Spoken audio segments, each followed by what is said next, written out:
Parimal Nathwani BJP के हैं। परिमल नाथवानी। नमस्कार, मैं मनीषा कुमारी, आप देख रहे हैं सोशल संवाद। झारखंड की राजधानी में इन दिनों एक नाम सबसे ज्यादा चर्चा में है, परिमल नाथवानी। एक ऐसा शख्स जो ना झारखंड का बड़ा पारंपरिक नेता रहा, ना चुनावी रैलियों में ज्यादा दिखा, लेकिन फिर भी 2 बार झारखंड में राज्यसभा सांसद बना और अब एक बार फिर 2026 में राज्यसभा चुनाव में चर्चा के केंद्र में है।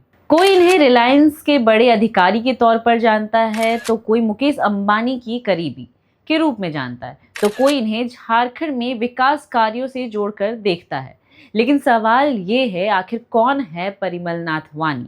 रिलायंस से सांसद तक कैसे पहुंचे और 2026 में फिर इतनी चर्चा क्यों हो रही है? आसान भाषा में समझते हैं परिमल नाथवानी की पूरी कहानी। परिमल नाथवानी का जन्म मुंबई में हुआ, लेकिन उनकी पहचान बनी रिलायंस इंडस्ट्रीज से। साल 1997 में रिलायंस से जुड़े और कंपनी के बड़े चेहरों में शामिल हो गए। कहा जाता है कि जामनगर रिफाइनरी, रिलायंस रिटेल और रिलायंस जियो रोल आउट जैसे बड़े प्रोजेक्ट में उनकी अहम भूमिका रही। यानी आसान भाषा में समझे तो मुकेश अंबानी के भरोसेमंद लोगों में उनकी गिनती होती है। लेकिन कहानी सिर्फ बिजनेस तक नहीं रुकी। आखिर उनकी एंट्री राजनीति में कैसे हुई? साल 2008 में परिमल नाथवानी ने झारखंड से निर्दलीय उम्मीदवार के तौर पर राज्यसभा चुनाव जीता। इसके बाद 2014 में फिर झारखंड से सांसद बने।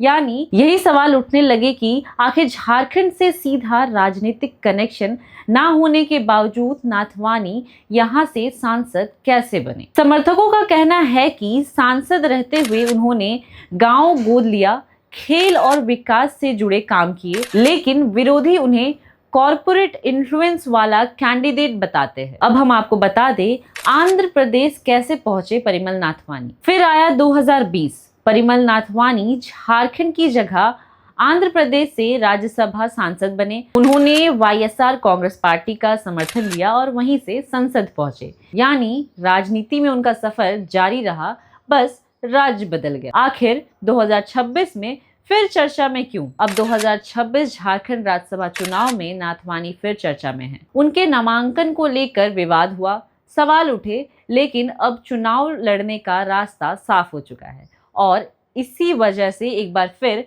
झारखंड की राजनीति में उनका नाम सुर्खियों में है। आखिर परिमल नाथवानी को समझे कैसे? अगर एक लाइन में समझे तो Parimal Nathwani equal to corporate power, political network plus Rajya Sabha experiences. एक ऐसा चेहरा जो रिलायंस के कॉर्पोरेट गलियों से संसद तक पहुंचा, झारखंड से 2 बार सांसद रहे, फिर आंध्र प्रदेश पहुंचे और अब फिर झारखंड की राजनीति के केंद्र में है। लेकिन बड़ा सवाल अभी भी वही है, क्या परिमल नाथवानी तीसरी बार झारखंड से राज्यसभा पहुंच पाएंगे या इस बार राजनीतिक समीकरण बदल जाएंगे? इसका जवाब मिलेगा 18 जून को। आप क्या सोचते हैं, परिमल नाथवानी एक्सपीरियंस लीडर या कॉर्पोरेट इन्फ्लुएंस वाला कैंडिडेट?